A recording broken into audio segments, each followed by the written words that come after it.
Welcome back नाज़रीन। Programme में एक बार फिर आपको खुशामदीद कहते हैं। पाकिस्तान ने कल 3 खेलों में यके बाद दीगरे कामयाबी हासिल की और इस तरह कामयाबियों की फतूहात समेटी। क्रिकेट, हॉकी और टेनिस के मैदानों में पाकिस्तान का सबसे लाली पंचर पूरी आबोताब से लहराया। आज हम इसी पर बात कर रहे हैं। कल नाज़रीन पाकिस्तान की हॉकी टीम जो कि फ्रांस में मौजूद है और इस वक्त वर्ल्ड कप क्वालिफाइंग राउंड में हिस्सा ले रही, कल उसने फ्रांस की टीम को 4-2 से हराया। आइए पहले उस मैच की कुछ हाईलाइट्स देखते हैं और फिर ख्वाजा जुनैद साहब से उस पर कमेंट्स लेंगे।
यासीन, आपने देखा पाकिस्तान और इटली फ्रांस के दरमियान मैच की हाइलाइट्स और अभी ये कहने में हमें कोई हार नहीं है कि रोड टू दिल्ली जहां पर 2010 फरवरी में वर्ल्ड कप होगा, पाकिस्तान से एक कदम और करीब आ चुका है और अब एक मैच रह गया है जो कि जापान से, और इसके बारे में कहा जा रहा है ये टफ मैच है जो कि कल खेला जाएगा और अगर इस मैच में पाकिस्तान कामयाबी हासिल कर सकता है तो फिर फाइनल के लिए उसके चांसेस काफ़ी रोशन हो जाएंगे।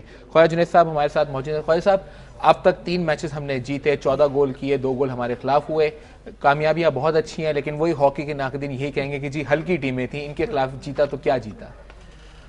मेरे ख्याल ये है कि जी अपना जिस तरह कि कल जो आपने ये मैच देखा, फ्रांस एक लोकल अपने ग्राउंड पे होम क्राउड में खेल रही थी। अपनी वेदर कंडीशन, अभी क्रिकेट की मैं गुफ्तगू सुन रहा था कि पाकिस्तान को वेदर कंडीशन जहाँ सूट करती हैं या उनकी अपनी कंडीशन तो वो जीत जाते हैं। पाकिस्तान हॉकी टीम इसका टोटली अपनी अंगेज कंडीशन में खेल रही है, ठीक है। और जो लोग कहते हैं टीमें हल्की होना, मैं समझता हूँ कि इस दुनिया में कोई चीज़ हल्की नहीं है। इतनी रिसर्च हो चुकी है, तमाम कोचिंग के जो पैटर्न्स हैं, तरीक़ाकार हैं, वो हल्के से हल्का जो कंट्री है वो भी उसी को अडॉप्ट किया हुआ है, उसमें स्किल लेवल का डिफरेंस हो जाता है।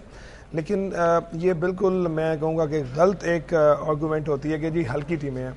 पाकिस्तान की टीम इस वक्त इस टूर्नामेंट में हमने हाइलाइट्स देखी हैं और ये मैंने भी फर्स्ट टाइम ही देखी है। अभी आप देखें कि जो रिजल्ट हैं, जो आपने बताया कि 14 गोल स्कोर किया और 2 अगेंस्ट हुए हैं, सब इसमें बड़ा मार्जिन नज़र आ रहा है। और जैसा आपने अभी कहा कि एक मंजिल दूर है, जापान की टीम है और जापान, कोरिया, चाइना एक ही पैटर्न पे खेलती हैं और बड़ी अच्छी टीमें हैं।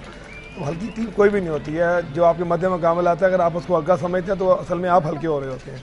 तो ये पाकिस्तान के लिए बड़ी बिग विन्स हैं, बिल्कुल विन्स हैं। और मेरे ख्याल में सर इस वक्त तो मेन टारगेट यही है, सबकी दुआ भी यही है कि किसी तरह वर्ल्ड कप के लिए क्वालिफाई किया जाए, फिर परफॉर्मेंस उसके बाद देखी जाएगी। बिल्कुल सही है, बिल्कुल आप ठीक कह रहे हैं। देखें आपकी कंट्री में जो एक स्पोर्ट्स का इमेज है इस वक्त, और हॉकी मैं कहूँगा कि पाकिस्तानियों का एक पैशन है। तमाम पाकिस्तानी हॉकी की जीत देखना चाहते हैं, चाहे वो किसी भी टूर्नामेंट में हो। और नो डाउट पाकिस्तान इस वक्त एक मंजिल दूर है और इस टीम को मैं अल्लाह पाक की रहमत से बड़ा पुरुमीद हूँ कि पाकिस्तान जापान को भी क्लियरली जीत के अपना दिल्ली वर्ल्ड कप के लिए क्वालिफाई करेगा। ख्वाजा साहब, ऑल्दो की पाकिस्तान टीम बहुत अच्छा खेल रही है, लेकिन जो डर, खौफ और धड़का ये लगा हुआ है कि इन 6 में से सिर्फ एक टीम जो है वो वर्ल्ड कप के लिए क्वालिफाई करेगी। खुदा ना खास्ता एक ऑफ डे ग्रीन शर्ट्स पर आ गया तो हम इस टूर्नामेंट से बाहर हो सकते हैं। अगला बड़ा क्रूशल मैच जापान के साथ है, एक्सपेक्टेशन ये है कि फाइनल भी जापान के साथ होगा। आप क्या इस तरह जापान की टीम को रेट करते हैं टेक्निकली, और पाकिस्तान की क्या स्ट्रेटेजी होगी? देखिए, जब हम कहते हैं ना कि जी हल्की टीम्स हैं या इस तरह की बात करते हैं, तो ऑटोमेटिकली ये जो टीमें हमारे साथ खेल रही हैं, नो डाउट ये 17-16 रैंकिंग की टीमें हैं, 22-27 मैं ये बता रहा हूँ, ये उस रैंक की टीमें हैं, ठीक है। इसमें एक आधी टीम 22 नंबर पे भी है। कहने का मकसद ये है कि ये टीमें बड़े टूर्नामेंट में एक्सपोज नहीं होती, लेकिन ये किसी से हल्की नहीं होती हैं। जब ये टीमें एक्सपोज नहीं होती तो इनके आपको की प्लेयर्स का मालूम नहीं होता, इनकी स्ट्रैटेजी आपको मालूम नहीं होती है, ये सरप्राइज़ करने की सलाहियत रखती हैं। तो इसलिए जब पाकिस्तान इनमें बड़ी टीम है तो पाकिस्तान को 100% अब वो प्रेशर में रहता है कि भाई हमें किसी जगह से कोई ऐसा मतलब स्ट्रेस ना आए या ऐसा प्रेशर ना आए। तो जो अभी तक जो हमने रिजल्ट देखे हैं उसमें एक बड़ी क्लियर हमें एक एविडेंस मिल रही है कि पाकिस्तान बहुत मुताद खेल रहा है। पाकिस्तान ने अभी जो जापान को, उसको, रशिया को और इटली को मैचेस जीते, उसमें कोई गोल कंसीड नहीं किया। इसमें वो अपनी डिफेंस में बड़ा मुताद खेल रहे हैं, बड़ी क्लियर हॉकी खेल रहे हैं। तो मैं समझता हूँ कि इंशाल्लाह ताला जो प्रेशर है ना पाकिस्तान के ऊपर वो ठीक है, ताकि ये मुताद खेलें और मुताद खेलते हुए इस टूर्नामेंट को जीतें। जी ख्वाजा साहब, बिल्कुल सही बात में कहा कि हमने अटैक होने दी, लेकिन जब फ्रांस की टीम सामने है उनके पास कुछ अच्छे अटैकर्स थे, 2 गोल हमने कंसीव कर दिए। डिफेंस में हमें अभी भी ज़रा चौकन्ना रहने की ज़रूरत है। लेकिन जैसे मैंने अभी आपको कहा कि फ्रांस एक लोकल टीम है और पाकिस्तान ने जो दूसरा गोल खाया है वो 4-1 के बाद खाया है जी, ठीक है। मतलब 4-1 इज़ अ बिग मार्जिन। इतने बड़े मैच में कम बैक करना मुश्किल हो जाता है। और मैं समझता हूँ कि फ्रांस की टीम एक यूरोपियन स्टाइल पे खेलती है। हॉलैंड जर्मनी के साथ वो कई मैचों में जीती है, ड्रॉ किया है, ठीक है। लकीली वो चैंपियंस ट्रॉफी में क्वालिफाई नहीं कर पाती, वर्ल्ड कप में क्वालिफाई नहीं कर पाती, इसलिए वो लोगों की नज़र से दूर है। अदरवाइज़ उनका जो पैटर्न है, उनका जो सिस्टम है वो सिमिलर वही है।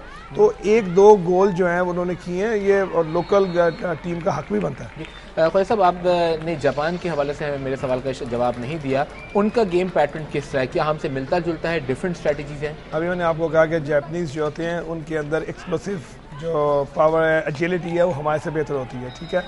और कोरियन पैटर्न पे खेलते हैं। काउंटर अटैक्स उनकी स्ट्रैटेजी होती है कि वो डिफेंस करते हैं और मिस्टेक्स को पिक करके उस पर वो बड़ा फास्ट ब्रेक करते हैं। तो लेकिन मैं समझता हूँ इस वक्त जिस तरह हमारी डिफेंस है बड़ी ऑर्गेनाइज खेल रही है, जापान को भी सरप्राइज़ मिलेगा। हमने कभी भी पाकिस्तान ने रनिंग प्रेस नहीं किया, कभी पाकिस्तान ने हाफ कोर्ट नहीं खेला। इस वक्त हमारी पाकिस्तान की जो नेशनल टीम है वो अभी अगर आप देखें तो रनिंग प्रेस कर रहे हैं लड़के। इस वक्त उनके पास फुल अवेयरनेस है कि किस तरह रनिंग प्रेस करना है। ये दूसरी टीमों के लिए सरप्राइज़ है। हम लोग सिर्फ बॉल के साथ खेलना पसंद करते हैं, लेकिन बॉल के बगैर बॉल छीनना नहीं पसंद करते। इस टीम के अंदर ये भरपूर सलाहियत मौजूद है और जापान को इसका प्रेशर बर्दाश्त करने में मुश्किल होगी। तो ख्वाजा साहब, ये तो कभी हमें जब पूरे मैचेस देखने को मिलेगा तब हम एनालाइज कर सकेंगे क्या स्ट्रेंथ है, क्या वीकनेसेस। ये बताइए कि एक खुशाइन बात यह है कि सुहेल अब्बास 5 गोल्स के साथ इस वक्त टॉप स्कोरर है, और सुहेल पे हमेशा इल्ज़ाम होता है कि जी क्रंच मैच में परफॉर्म नहीं करता, साइड मैचेस में परफॉर्म कर देता है। अब उसके ऊपर भी आपके ख्याल में बहुत ज़्यादा एक्सपेक्टेशंस हैं? देखिए, डेफिनेटली अब अगेन वही जो आपने बात की कि मैच वही आ गया कि अब निचोड़ आ गया कि आपका जापान के खिलाफ मैच है। वो भी रीड करके आएंगे इसको कि ये कहाँ पुश मार रहा है, इसका फुटवर्क राइट पे कैसा होता है, लेफ्ट पे कैसा होता है, जो एक तरीकाकार होता है रीड करने का, और उन्होंने पहले रीड किया भी होगा इसको। डेफिनेटली यहाँ पर सुहेल की तरफ से 1 या 2 गोल स्कोर करना बहुत इंपॉर्टेंट है। इसी तरह जैसे आप देख रहे हैं कि फील्ड गोल और प्लेंटी कॉर्नर के गोल पिछले तीनों मैचों में वो एक किस्म के बैलेंस है कि वो 2 गोल प्लेंटी कॉर्नर पे 3 फील्ड हो गए, इसी तरह 3 प्लेंटी कॉर्नर में 2 फील्ड गोल हो गए।